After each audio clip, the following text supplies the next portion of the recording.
जय हिंद दोस्तों। आज से मैं तुम्हारे साथ पीवाईक्यू एनालिसिस सीरीज में असम स्पेसिफिक क्वेश्चंस डिस्कस करूंगा जो कि अपकमिंग एपीएससी प्रीलिम्स के लिए काफी इंपॉर्टेंट है। असम स्पेसिफिक पार्ट्स आप लोग क्लास में सौरभ सर से पढ़ रहे हैं और बाखूबी बड़े अच्छे से पढ़कर आप लोग समझ रहे हैं। पीवाईक्यू एनालिसिस जिसका रोल, जिसका इंपॉर्टेंस तुम सबको मालूम है, स्पेशली जब अभी प्रीलिम्स आ रहा है और उसके बाद मेंस आएगा तो हम मेंस की पीवाईक्यू करेंगे। तो क्लास की पढ़ाई के साथ साथ पीवाईक्यू एनालिसिस वाले सीरीज में मैं तुम्हारे साथ अब असम स्पेसिफिक पीवाईक्यूज भी डिस्कस करूंगा। ठीक है, इसमें हम असम के modern Indian history, ancient medieval Indian history, culture, geography, environment, जो भी पर्सपेक्टिव से रिलेटेड एपीएससी ने अलग अलग एग्जामिनेशन में क्वेश्चन पूछा है उन सबको डिस्कस करेंगे। हाँ, कुछ वर्ड्स के प्रोनाउंसिएशन को लेकर दिक्कत होगी मुझे, तो प्रोनाउंसिएशन अगर गलत होती है तो उसके लिए मैं क्षमा प्रार्थी हूं, पर समझाने की पूरी गारंटी है। वो समझाऊंगा मैं तुम्हें ताकि तुम अपकमिंग एग्जामिनेशन में इन पीवाईक्यू के हेल्प से ज्यादा क्वेश्चन सही बना पाओ। ठीक है, so let's start Assam specific PYQ analysis.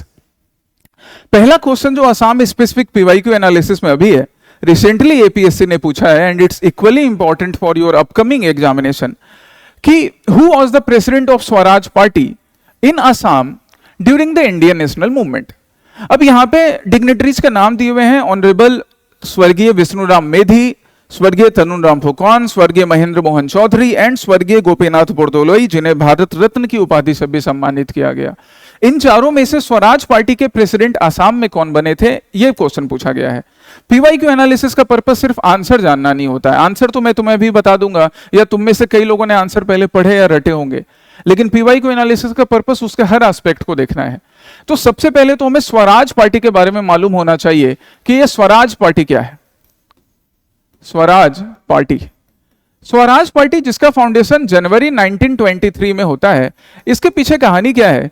फरवरी 1922 में चौरी चौरा इंसिडेंट के बाद गांधी जी ने पूरे इंडिया में नॉन कॉपरेशन मूवमेंट सस्पेंड कर दिया। सीडब्ल्यूसी ने इसको फॉलो करते हुए पूरे इंडिया का नॉन कॉपरेशन मूवमेंट विड्रॉ कर लिया। अब इससे कांग्रेस के ही अंदर कुछ नेता, कुछ लीडर्स नाराज थे। जैसे उनमें से सीनियर लीडर्स की हम बात करें तो वो हैं सीआर दास, चित्तरंजन दास एंड मोतीलाल नेहरू। दो popular senior leader, Motilal Nehru चाचा नेहरू के फादर दादा नेहरू एंड सीआर दास, चित्तरंजन दास बंगाल के फेमस लीडर। नेताजी सुभाष चंद्र बोस इनको अपना पॉलिटिकल मेंटोर भी मानते थे, याद रखिएगा। ये दोनों लीडर पहले भी इलेक्शंस बॉयकॉट करने के फेवर में नहीं थे, बट फिर जब उन्होंने देखा कि नहीं, नॉन कॉपरेशन मूवमेंट देश के लिए सही है, तो इन लोगों ने इलेक्शन का बॉयकॉट तभी किया था।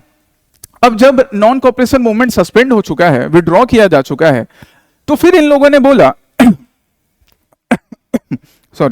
फिर इन लोगों ने बोला कि इस सिचुएशन में अब जब अपकमिंग इलेक्शंस ब्रिटिश इंडिया में होने वाले हैं, then Congress should participate in those election. Congress को इस इलेक्शन में पार्टिसिपेट करना चाहिए। लेकिन कांग्रेस के ही एक ग्रुप के लीडर्स ने बोला कि नहीं, हम गांधी जी के खादी चरखा के प्रमोशन वाले रास्ते पर चलेंगे, हिंदू मुस्लिम यूनिटी बढ़ाएंगे, कांग्रेस की मेंबरशिप बढ़ाएंगे, मतलब हम कोई भी चेंज नहीं करेंगे। इसलिए उस दूसरे ग्रुप को बोला गया नो चेंजर्स। इन्होंने बोला कि भाई, हम भी खादी चरखा का प्रमोशन करेंगे, कांग्रेस की मेंबरशिप बढ़ाना हमारा भी फर्ज है, हम भी हिंदू मुस्लिम यूनिटी ही बढ़ाना चाहते हैं, लेकिन हम साथ ही साथ इलेक्शन में जाएंगे। मतलब एक चेंज की बात कर रहे थे, इसलिए इन्हें प्रो चेंजर्स भी बुलाया गया। अब ये चेंज की बात करते हुए इन्होंने गया सेशन, जो 1922 में गया बिहार में या बोध गया बिहार में सेशन होता है, वहां इन्होंने रिजोल्यूशन प्रेजेंट किया, पर यह रिजोल्यूशन पास नहीं हो पाता है। सीआर दास और मोतीलाल नेहरू इससे नाराज होकर कांग्रेस छोड़कर क्या बना लेते हैं, स्वराज पार्टी बना लेते हैं। इस तरह सीआर दास स्वराज पार्टी के प्रेसिडेंट बनेंगे, founding president, and Motilal Nehru Swaraj party के सेक्रेटरी बनेंगे, महासचिव। याद रखिएगा, ये मॉडर्न इंडियन हिस्ट्री की क्लासेस में भी पढ़ते ही हैं।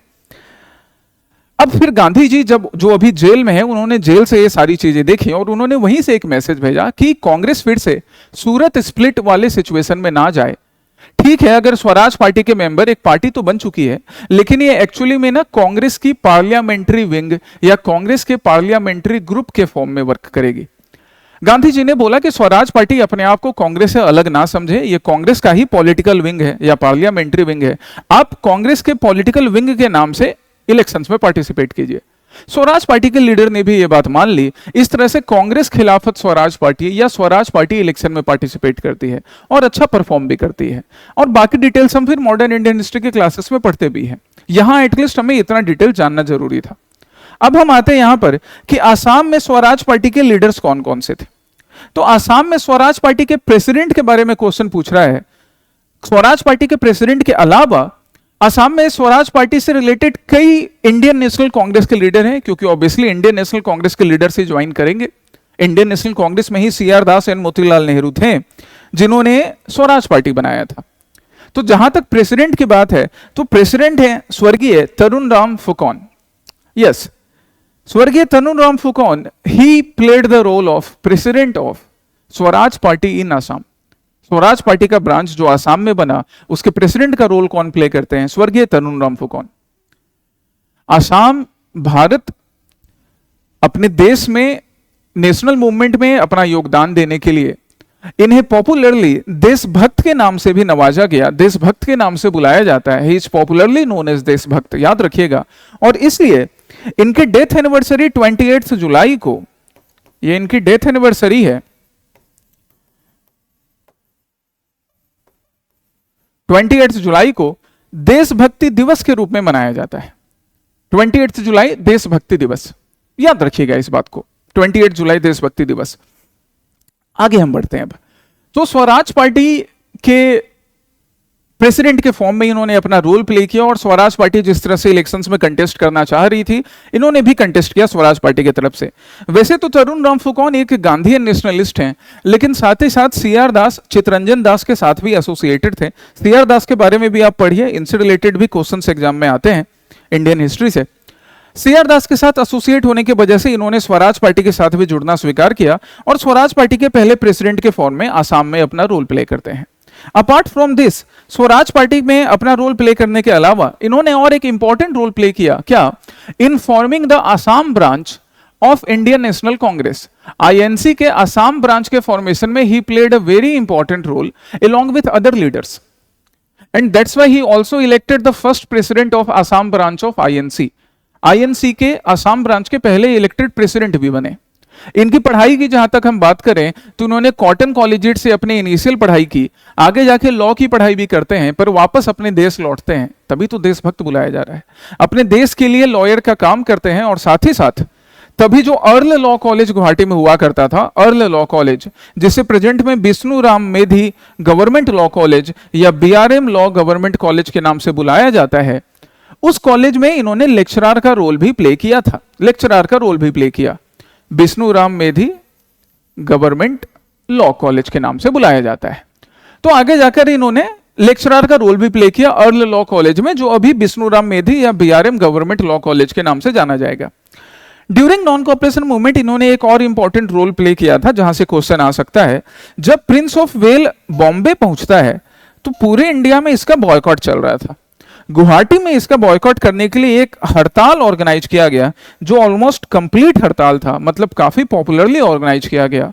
लोगों ने प्रिंस ऑफ वेल का बिल्कुल वेलकम नहीं किया, और इस चीज को लीड कौन कर रहे थे? तरुण राम फुकॉन साहब कर रहे थे। So these are his contributions which we must remember for APSC examinations. बाकी लीडर्स की हम बात करें, तो आसाम में स्वराज पार्टी से रिलेटेड बाकी लीडर नबीन चंद्र बोरदोलोई भी हैं, who is famously known as Karmaveer. स्वर्गीय Nabin Chandra Bordoloi, who is famously known as Karmaveer, and स्वर्गीय Tarun Ram Phukan, who is famously known as Deshbhakt. इन दोनों ने काफी इंपॉर्टेंट रोल प्ले किया है स्वराज पार्टी के लिए आसाम में। एक तो खुद इसके प्रेसिडेंट भी बने, ठीक है, हम उनके बारे में भी पढ़ेंगे, that is also your task. देखो, मैं तो तुम्हें पीवाई को एनालिसिस करवाते जाऊंगा, पर तुम भी खुद से पढ़ाई करो, नबीन चंद्र बोरदोलोई जी के बारे में भी पढ़ो। बाकी अब इस क्वेश्चन में जो क्वेश्चन था, उस क्वेश्चन में देखो कौन कौन से लीडर थे।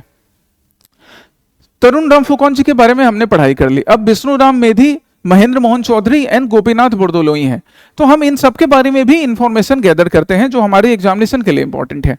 तो ये नेक्स्ट डिग्निटरीज कौन है, नेक्स्ट फेमस पर्सनैलिटी कौन है? स्वर्गीय विष्णु राम मेधी। स्वर्गीय विष्णु राम मेधी, जो कि फर्स्ट एसएमईज पर्सन है, first person from Assam, first SMEs जो गवर्नर बनते हैं एक इंडियन स्टेट का। कौन से स्टेट का? मद्रास का। आगे जाकर बनेंगे, याद रखिएगा ये चीज। ऐसे ऐसे फैक्ट्स प्रीलिम्स में बहुत पूछे जाते हैं, मेंस में भी काम आएंगे आंसर लिखने में। So he was born in a very humble peasant family at Hajo.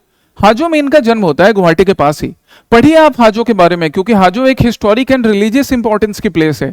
So that's why you must know about Hajo and all such places जिसका religious, historical, cultural, economic importance होता है। यही इनकी जन्मभूमि है। He became the second chief minister of Assam, post independent India के second chief minister बनते हैं।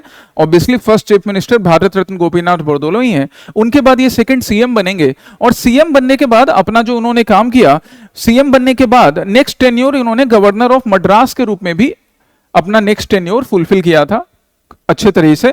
इस वजह से मैंने तुम्हें क्या बताया कि ये फर्स्ट एसएमईज है जो किसी इंडियन स्टेट के गवर्नर बने हैं। आगे जाके बाकी भी और लोग इंडियन स्टेट के गवर्नर बनेंगे, but he was the first SMEs, first person from Assam जिनको गवर्नर की उपाधि, गवर्नर की पोस्ट पर बिठाया गया था। और हम स्वर्गीय विष्णुराम मेधी जी के बारे में बात करें तो इनकी सिंप्लिसिटी, इनकी डेडिकेशन, इनकी honesty as a chief minister, या फिर पहले लोकप्रिय गोपीनाथ बोरदोलोई के गवर्नमेंट में फाइनेंस मिनिस्टर, इस रोल में इन्होंने आसाम के लिए जो काम किया, स्पेशली जब इंडिपेंडेंस के बाद ईस्ट पाकिस्तान से या प्रेजेंट डे बांग्लादेश से जो इलीगल सेटलर्स आ रहे थे, इलीगल माइग्रेंट्स आ रहे थे, उनको रोकने के लिए जो काम किया, या फिर नागा इंसर्जेंट ग्रुप के अगेंस्ट जो इन्होंने काम किया, इन सब के लिए he is popularly known as iron man of Assam. Important point है, वेरी इंपॉर्टेंट पॉइंट है, बिल्कुल याद रखना है आपको। इनको आयरन मैन ऑफ आसाम के रूप में भी याद रखा जाता है, तो ये भी याद रखें। देन जैसा मैंने बोला कि इन्होंने लोकप्रिय गोपीनाथ बोरदोलोई जो इनसे पहले फर्स्ट चीफ मिनिस्टर थे इंडिपेंडेंट इंडिया के आसाम के, उनके अंडर उन्होंने फाइनेंस एंड रेवेन्यू पोर्टफोलियो भी, इसकी भी जिम्मेदारी संभाली थी। चलिए एक और कंट्रीब्यूशन इनके बारे में क्या, ड्यूरिंग नेशनल मूवमेंट इन्होंने आईएनसी तो 1920 में ज्वाइन किया, मतलब नॉन कॉपरेशन मूवमेंट के अराउंड, और बहुत एंथुजियास्टिकली नॉन कॉपरेशन मूवमेंट में पार्टिसिपेट करते हैं। आगे जाके जब पांडु सेशन होता है, Pandu session, it is the only session which was held in Assam, कब, 1926 में। और ये कांग्रेस का कौन सा सेशन है, 41st सेशन है। जिसके प्रेसिडेंट की हम बात करें तो इसके प्रेसिडेंट है एस श्रीनिवास अयंगर साहब, याद रखिएगा, S Srinivasa Iyengar is the president of 41st session of Congress, जो 1926 में पांडु गुवाहाटी असम में हो रहा है। इस सेशन में he was appointed at joint secretary of the reception committee, क्योंकि आसाम में सेशन हो रहा है तो रिसेप्शन कमिटी एक बनेगी, सारे जो भी फेमस गेस्ट आएंगे, अभी हम देखेंगे फेमस लीडर्स कौन कौन आ रहे हैं, तो उनके रिसेप्शन के लिए एक कमेटी बनेगी, और उस कमेटी के ज्वाइंट सेक्रेटरी किनको बनाया गया था, विष्णुराम मेधी जी को बनाया गया था, ये याद रखिएगा। पांडु सेशन में पहली बार कांग्रेस इंडिया के नॉर्थ ईस्टर्न पार्ट में आकर सेशन कर रही है, और famous leaders like Mahatma Gandhi, doctor Rajendra Prasad, महामना मदन मोहन मालवीय, सरदार वल्लभ भाई पटेल, स्वर्गीय तरुणराम फुकौन, ये भी यहाँ प्रेजेंट हैं, एंड मोतीलाल नेहरू, और कई ऐसे famous leader including the president of Congress S Iyengar sahab, कई ऐसे फेमस लीडर असम में इंडिया के नॉर्थ ईस्टर्न पार्ट में पहली बार आए थे। और कांग्रेस ने अब अपना आगे का जो मूवमेंट प्लान किया, उसमें सिर्फ इंडिया के नॉर्दर्न या वेस्टर्न पार्ट को नहीं, या सदर्न पार्ट नहीं, इंडिया के नॉर्थ ईस्टर्न पार्ट को भी स्पेशल तवज्जो देकर, स्पेशल मेंशन देकर प्लान किया था। इसलिए सिविल डिसोबीडियंस मूवमेंट में इंडिया के नॉर्थ ईस्टर्न पार्ट से और ज्यादा पार्टिसिपेशन दिखेगा, और साथ ही साथ क्विट इंडिया मूवमेंट में भी। So remember this much about Vishnuram Medhi ji. Recently ये जो फ्लाईओवर, एक पिक्टोरियल रिप्रेजेंटेशन है फ्लाईओवर का, एक्चुअल इमेज नहीं है, ये आर्टिस्टिक इमेज है। तो अभी जो फ्लाईओवर ब्रह्मपुत्र रिवर पे बनने वाली है, जो पलासबारी एंड सुआलकुची को कनेक्ट करेगा, so honourable chief minister of Assam doctor Himanta Biswa Sarma ji ने अनाउंस किया है दैट ये जो फ्लाईओवर पलासबारी एंड सुआलकुची को कनेक्ट करने वाला है ब्रह्मपुत्र रिवर के ऊपर, इसने विष्णुराम मेधी जी के ऑनर में, उनके नामकरण, उनके नाम पर ही इस फ्लाईओवर का नाम रखा जाएगा। साथ ही साथ उन्होंने ये भी बोला था कि वो यूनियन गवर्नमेंट को, सेंट्रल गवर्नमेंट को, जो गुवाहाटी रेलवे स्टेशन है, गुवाहाटी रेलवे स्टेशन के नामकरण के लिए, कि गुवाहाटी रेलवे स्टेशन का नाम विष्णुराम मेधी जी के नामकरण नाम पर हो, इसके लिए भी रिकमेंडेशंस भेजेंगे। So you remember about this things as well, specially इस ब्रिज के बारे में, क्योंकि ये ब्रिज जल्द कंप्लीट होने वाला है और फिर इसका नाम विष्णुराम मेधी जी के नाम पर पड़ेगा। नेक्स्ट लीडर जो उस क्वेश्चन में प्रेजेंट थे, देखो अभी तक एक क्वेश्चन हमने देखा है, पर एक क्वेश्चन से रिलेटेड कम से कम 5 क्वेश्चन हम नया प्रिपेयर कर चुके हैं। इसी को पीवाईक्यू एनालिसिस बोलते हैं, ऐसे ही पीवाईक्यू एनालिसिस करना है। नेक्स्ट जो क्वेश्चन है, Mahendra Mohan Chaudhary ji, again a very famous Gandhian nationalist, जिन्होंने इंडिया के नेशनल मूवमेंट में पार्टिसिपेट किया और 1932, 41 और 45 में रिस्पेक्टिवली जेल भी गए। देशभक्त थे ये सारे लोग, देश के लिए इंडिया के इंडिपेंडेंस मूवमेंट में काम कर रहे थे, तो जेल भी जाते हैं, गांधी नेशनलिस्ट थे। He also served as the chief minister of Assam, इन्होंने भी आसाम के चीफ मिनिस्टर के रूप में 1970 से 72 तक सर्व किया है, और बाद में ये पंजाब के गवर्नर भी रहे। हमारे Mahendra Mohan Chaudhary ji, he also served as the governor of Punjab, Punjab के गवर्नर के रूप में भी रोल प्ले करते हैं, जैसे अभी तुम्हें विष्णुराम मेधी जी के बारे में मैंने बताया था। इनकी एक बुक बड़ी पॉपुलर हुई थी, गांधीयन पर्सन थे, तो उन्होंने एक बुक लिखी थी जो बहुत पॉपुलर है, Mahatma Gandhi and the philosophy of Vinoba Bhave, another Gandhian person Vinoba Bhave, जो भूदान मूवमेंट चलाएंगे, जो इंडिविजुअल सत्याग्रह के पहले सत्याग्रही होंगे, है ना। सारे क्वेश्चंस रिवाइज करते जाएंगे हम लोग। तो इन्होंने Mahatma Gandhi and the philosophy of Vinoba Bhave नाम की फेमस बुक लिखी है, याद रखिए, बड़ा इंपॉर्टेंट है ये भी, राइट। एंड आगे जाकर ये श्रीमंत शंकरदेव ट्रस्टी विकास मंच, गीता समाज, माधोपुर क्षेत्र, इन सारी चीजों से भी एसोसिएटेड हैं।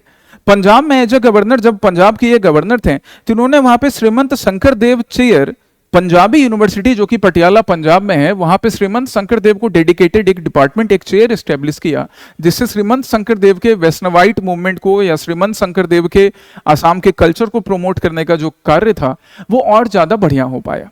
ये सारे हमारे महेंद्र मोहन चौधरी जी के भी कॉन्ट्रीब्यूशन है जो आपको याद रखने हैं। Now the last person in that question was लोकप्रिय गोपीनाथ बरदोलोई। अब इनके बारे में information, exam centric information, exam के लिए इंपॉर्टेंट इंफॉर्मेशन, साथ ही साथ एक अवेयर सिटीजन होने के नाते जो इंफॉर्मेशन चाहिए, वो सारे इंफॉर्मेशन तुम प्रिपेयर करोगे। दैट इज योर टास्क, ये तुम्हारा होमवर्क है। तुम मुझे कमेंट सेक्शन में भी बता सकते हो जितना इंफॉर्मेशन तुम्हें अभी याद है, और बाकी तुम्हारा होमवर्क है कि तुम आगे का इंफॉर्मेशन प्रिपेयर करो। नेक्स्ट क्वेश्चन देखिए, नेक्स्ट क्वेश्चन पीवाईक्यू एनालिसिस का नेक्स्ट क्वेश्चन क्या है, रिसेंटली पूछा गया, Padmashri Birubala Rabha has earned recognition because of her which work. Birubala Rabha Padmashri जो हैं, इन्होंने किस वर्क के लिए रिकॉग्निशन हासिल किया। अभी रिसेंटली पिछले साल मई में इनकी डेथ हुई है। सी पास्ड अवे इन मई 2024 और पद्मश्री से सम्मानित हैं और काफी फेमस सोशल वर्क किया था इन्होंने, इसलिए क्वेश्चन यूपीएससी में पूछा जा चुका है, तुमसे आगे पूछा जा सकता है। तो इनका जो वर्क है, ये वर्क है विच हंटिंग के अगेंस्ट में अवेयरनेस रेज करने के लिए। एंड इनके वर्क का एक इंपॉर्टेंट एस्पेक्ट क्या होगा, एक इंपैक्ट क्या होगा कि आसाम गवर्नमेंट विच हंटिंग के अगेंस्ट में, विच क्राफ्ट के अगेंस्ट में लेजिस्लेशन पास करेगी, वो हम लोग देखेंगे। तो हमें आंसर तो मिल गया, अब हम और जानते हैं पद्मश्री बिरूबाला राभा जी के बारे में। पद्मश्री बिरूबाला राभा जो एक हम्बल फैमिली से बिलोंग करती हैं, इनका जन्म होता है हम्बल फैमिली से। काफी कम उम्र में इनकी शादी होती है, लेकिन समाज में सोशल अपलिफ्टमेंट को लेकर, सोशल अवेयरनेस को लेकर काफी काम इन्होंने किया। इनके काम का ही ये असर है कि इन्हें पद्मश्री से तो सम्मानित किया ही गया है, साथ ही साथ इन्हें नोबेल पीस प्राइज के लिए भी 2005 में नॉमिनेट किया गया था 2005 में नोबेल पीस प्राइज के लिए। अब इन्होंने अपना जो सोशल वर्क है, वो सोशल वर्क किस चीज के अगेंस्ट किया, तो विच हंटिंग के अगेंस्ट में। इसके लिए इन्होंने एक ऑर्गेनाइजेशन भी बनाया था, एक एनजीओ भी बनाया, उस एनजीओ का नाम इन्होंने रखा मिशन बिरूबाला। इनकी लाइफ बड़ी कमेंडेबल है गाइस, सीखने लायक है। खुद इनके बेटे की तबीयत जब खराब होती है, तो तभी जब इन्होंने ये अवेयरनेस वर्क स्टार्ट नहीं किया, उसके पहले की बात है, कहते हैं ना हर इंसान के लाइफ में एक मोमेंट आता है जो उसके जिंदगी को बदल देता है, तो इनकी जिंदगी को भी बदलने वाला वो मोमेंट था। इनके बेटे की तबीयत बहुत खराब होती है और ये ऐसे ही किसी तांत्रिक के पास जाते हैं, और वो तांत्रिक इन्हें क्या बताते हैं कि आपके बेटे की तबीयत खराब हो गई है क्योंकि किसी विच का साया है, और बहुत सारी कहानियां बताते हैं, और बस वो कुछ दिनों के लिए ही जिंदा रहेगा। बट इन्होंने इस बात को मानने से इनकार कर दिया, उनका मेडिकल साइंस से डॉक्टर से इलाज करवाया, और उनके बेटे की जो आयु उस तांत्रिक ने बताई थी उससे कहीं ज्यादा हुई। और उस दिन उन्होंने डिसाइड किया कि ये सब बातों पे मैं आगे से भरोसा नहीं करूंगी, ना ही किसी और को इन सब चंगुलों में फंसने दूंगी। And that's why she started her social work against witch hunting, against witchcraft, इन सब चीजों के अगेंस्ट में इन्होंने अपना सोशल वर्क स्टार्ट किया। काफी चैलेंजेस का भी सामना करना पड़ा, but she was confident about her aim. इस तरह से मिशन बिरूबाला बनाकर इन्होंने वर्क स्टार्ट किया। इनके ही वर्क का ये इंपैक्ट पड़ा कि आगे जाके गवर्नमेंट ऑफ आसाम एक लेजिस्लेशन पास करती है विच हंटिंग के अगेंस्ट में, जिसको हम आसाम विच hunting prohibition, prevention and protection act के नाम से बुलाते हैं, जो इंडिया के one of the toughest, one of the strictest act के में काउंट किया जा सकता है, one of the substantial act जो कि विच हंटिंग को रोकेगा, विच क्राफ्ट जैसे प्रैक्टिसेस को रोकेगा, जिसमें अप टू 7 इयर्स तक के जेल के टर्म है, साथ ही साथ फाइन तो है ही, अप टू 7 इयर्स तक जेल हो सकती है, ये चीज याद रखिएगा। तो one of the toughest act में से आता है, असम की गवर्नमेंट ने जो ये एक्ट पास किया, और उसके लिए कॉन्ट्रीब्यूशन जाता है स्वर्गीय बिरुबाला देवी जी को, बिरुबाला राभा जी को, जिन्होंने अपने सोशल वर्क से विच हंटिंग, विच क्राफ्ट के अगेंस्ट में लोगों को अवेयर किया। नेक्स्ट क्वेश्चन, यहां आसाम के फेमस सतराज हैं और इन सतराज से रिलेटेड सामने डिस्ट्रिक्ट्स हैं, आपको इन्हें मैच करना है, इन सतराज को, इन डिस्ट्रिक्ट से, ये फेमस सतराज, उनसे रिलेटेड डिस्ट्रिक्ट्स। अब इनका सिर्फ ये आंसर नहीं है कि हम सतराज को मैच कर लें डिस्ट्रिक्ट से, हम इनके डिटेल्स भी जानेंगे। जैसे पहला जो सत्र है वो है पातबौखी सत्र। पातबौखी सत्र अगर हम इसको बात करें कि कौन से डिस्ट्रिक्ट से रिलेटेड है, तो दिस इज इन बॉरपेटा। गौरमोर सत्र की बात करें तो गौरमोर सत्र जो है वो माजुली से रिलेटेड है। सत्रसाल सत्र की बात करें, सत्रसाल सर धुबरी से रिलेटेड है। और बिष्णुपुर सत्र की बात करें तो बिष्णुपुर सत्र बोंगाईगांव से रिलेटेड है। अब इतना इंफॉर्मेशन तो हमें मालूम हो गया। Now what we will do, we will collect more information, more important information about this famous satraj, about these famous places. ये हमारा PYQ एनालिसिस का टास्क है। तो जो पहला सत्र मेंशन था, पातबौखी सत्र, पातबौखी सत्र का ये इमेज आपके पास है। अगर आप बारपेटा गए होगे, बारपेटा सिटी से, बारपेटा डिस्ट्रिक्ट से बिलोंग करते हो, या आप घूमने के लिए गए होगे, तो आपने बिल्कुल देखा होगा, वन ऑफ द फेमस सत्र में से मेंशन्ड है। It was established by none other than but महापुरुष श्रीमंत शंकरदेव हिमसेल्फ। खुद महापुरुष श्रीमंत शंकरदेव ने इस सत्र का स्थापना किया था, और इस सत्र की स्थापना करने के बाद अराउंड 18 ईयर्स उन्होंने यहाँ पे व्यतीत भी किए। जब 18 ईयर्स यहाँ पे व्यतीत कर रहे हैं, तो चाहे बोरगीत हो या शस्त्र हो या फिर अंकिया नाट हो, इन सब के कंपोजिशन में भी उन्होंने एक इंपॉर्टेंट रोल यहाँ रहकर प्ले किया। एंड दैट्स व्हाई दिस सत्र is not only related to Borpeta, this Satra is related to the rich culture, the rich resource which was given by श्रीमंत शंकरदेव। ये 24 बोरगीत जो उन्होंने लिखे हैं अगर यहाँ रखकर, तो ये रिच हेरिटेज का पार्ट है। गवर्नमेंट ऑफ आसाम ने यहाँ पे श्रीमंत शंकरदेव को डेडिकेटेड एक म्यूजियम भी बनाया है, सो दैट ये सारे जो रिच कल्चर है, रिच हेरिटेज है, रिच लिटरेचर है, इन सब चीजों को प्रिजर्व किया जा सके, राइट।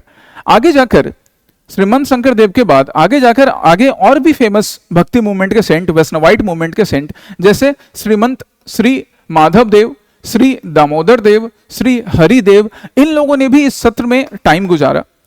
इवन इस सत्र के पास ही एक मठ है, एंड दैट मठ is dedicated to Damodar Dev, that is known as Damodar Dev Satra, established by Shri Damodar Dev himself, जिसको पेट्रोनाइज किया एक अहोम रूलर प्रमोत्तर सिंघा ने।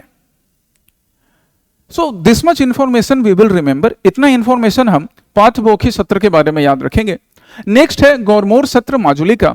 गौरमोर सत्र माजुली, जो माजुली आइलैंड, रिवराइन आइलैंड में स्टैब्लिश्ड है, माजुली के फेमस सत्र में से एक सत्र है। This is very famous specially for its grand and famous Raslila celebrations and Bhaona. Famous Raslila Bhaona celebration के ड्यूरेशन में यहाँ पे जो भीड़ लगती है, तो मतलब इस भावना को, रासलीला को देखने के लिए दूर दूर से लोग आते हैं। और टिकट की, जब एक बार टिकट सेल होना शुरू होता है, तो कहते हैं कि एक बार टिकट ओपनिंग शुरू हुई तो महीनों का टिकट एक बार में बुक हो जाता है। So that is very famous for this, इस परफॉर्मेंस के लिए काफी फेमसली याद रखा जाता है। इस सत्र को लेकर बात कही जाती है कि it was established and patronized under the regime of Ahom king Pratap Singha. Ahom king Pratap Singha जो थे, इन्होंने इस सत्र को पेट्रोनाइज एस्टेब्लिश किया था। And some ancient weapons, cannons, जिनको बोरतोप बुलाया जाता है, और ऐसे कई एंशिएंट रिसोर्सेस इस सत्र में, गौरमोर सत्र माजुली में प्रेजेंट है। नेक्स्ट सत्र इज रामरायकुटी सत्र और सत्रसाल सत्र धुबरी। सत्रसाल सत्र और रामरायकुटी सत्र धुबरी ये बड़ा पॉपुलर क्यों है? क्योंकि this witnessed the marriage, a famous marriage between Veer Silarai and Bhubaneswari Devi. जो भुवनेश्वरी देवी खुद किनकी डॉटर हैं? She was daughter of Srimanta Sankar Dev cousin brother Ram Rai. इनकी डॉटर थी भुवनेश्वरी देवी, जिनका मैरिज वीर चिल्लाराई के साथ होता है। ये वीर चिल्लाराई जो है, ये कूच के जो किंग है नर नारायण, उनके भाई हैं। एंड दैट्स वाई आगे इस मैरिज के बाद आगे श्रीमंत शंकर देव ने यहां पे एक सत्र का एस्टेब्लिशमेंट किया। सत्र साल सत्र या राम राय कुटी सत्र धुबरी में। और इस तरह से धुबरी वाले रीजन में उस पार्ट में भी वैष्णवाइट कल्ट का, वैष्णवाइट फेथ का, श्रीमंत शंकर देव के सिद्धांतों का, श्रीमंत शंकर देव के विचारों का फिर आगे प्रमोशन हो पाता है। तो ये हमारे सत्र थे और इन सत्र से रिलेटेड इंफॉर्मेशन। इसके अलावा भी जो भी सत्र आपको मिले उनसे related information you must gather कि आसाम में सबसे पुराना सत्र कौन है, एरिया वाइज सबसे बड़ा कौन है, ऐसे डिफरेंट इंफॉर्मेशन आपको मालूम होने चाहिए। क्योंकि एपीएससी ने जब एक बार क्वेश्चन पूछा है तो आगे भी ऐसे क्वेश्चंस पूछ सकता है, right. Apart from after this question, next question यहां पर है भोरताल नृत्य से रिलेटेड। भोरताल नृत्य आप सब लोग, जो लोग आसाम से बिलोंग करते हैं, एपीएससी का एग्जाम देने वाले हैं, ये सब आप सबने भोरताल नृत्य तो देखा ही होगा। ये भोरताल नृत्य का एक सीन है जहां पे आर्टिस्ट बड़े अच्छे से भोरताल नृत्य को परफॉर्म कर रहे हैं। इससे रिलेटेड क्वेश्चन एपीएससी ने पूछा, द भोरताल नृत्य which is an integral part of the Shankari culture was developed by which one of the following person. इनमें से कौन से फॉलोइंग फेमस पर्सन है जिन्होंने भोरताल नृत्य जो है उसका डेवलपमेंट किया था। तो तुम्हारा दो काम है, इसका आंसर मैं नहीं बताऊंगा, इसका आंसर तुम बताओगे। तो पहला टास्क है तुम के कमेंट सेक्शन में मुझे तुम इनका आंसर बताओगे, और जिन्होंने भोरताल नृत्य को डेवलप किया है उनसे रिलेटेड और क्या इंफॉर्मेशन जरूरी है वो भी एटलीस्ट नाम तो बिल्कुल बताओगे कि किन्होंने डेवलप किया था, right. So this is your homework for today. ये आपके लिए होमवर्क है आज का। आज के पीवाईक्यू एनालिसिस में, असम स्पेसिफिक पीवाईक्यू एनालिसिस में हम इतना करेंगे। नेक्स्ट सेशन में फिर नेक्स्ट क्वेश्चंस के साथ मिलते हैं। Okay, so take care, study well, जय हिंद।